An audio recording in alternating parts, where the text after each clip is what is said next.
The Shadows by Clark Ashton Smith. There were many shadows in the palace of Augustes, about the silver throne that had blackened beneath the invisible passing of ages.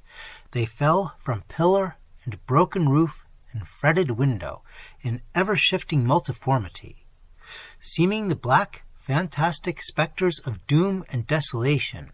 They moved through the palace in a gradual, grave, and imperceptible dance, whose music was the change and motion of suns and moons.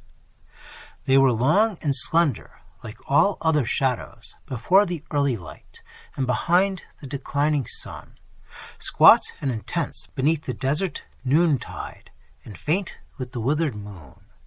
And in the interlunar darkness they were as myriad tongues hidden behind the shut and silent lips of night. One came daily to that palace of shadows and desolation, and sat upon the silver throne, watching the shadows that were of desolation. King nor slave disputed him there, in the palace whose kings and slaves were powerless alike in the intangible dungeon of centuries. The tombs of unnumbered and forgotten monarchs were white upon the yellow desert round about. Some had partly rotted away, and showed like the sunken eye sockets of a skull, blank and lidless beneath the staring heavens. Others still retained the undesecrated seal of death, and were as the closed eyes of one lately dead. But he watched the shadows from the silver throne, heeded not these, nor the fleet wind that dipped to the broken tombs, and emerged shrilly, its unseen hands dark with the dust of kings.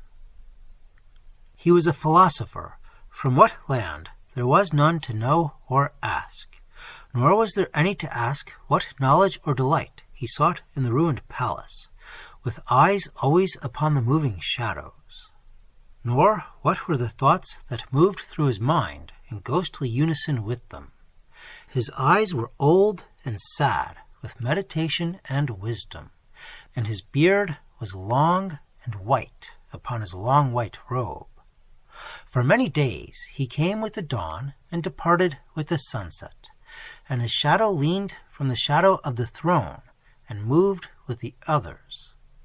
But one eve he departed not, and thereafter his shadow was one with the shadow of the silver throne. Death found and left him there, where he dwindled into dust that was as the dust of slaves or kings. But the ebb and refluence of shadows went on, in the days that were before the end, ere the aged world, astray with the sun in strange heavens, should be lost in the cosmic darkness, or under the influence of other and conflicting gravitations, should crumble apart and bare its granite bones to the light of strange suns, and the granite, too, should dissolve, and be as of the dust of slaves and kings. Noon was encircled with darkness, and the depths of palace dusk were chasmed with sunlight. Change there was none, other than this, for the earth was dead, and stirred not to the tottering feet of time.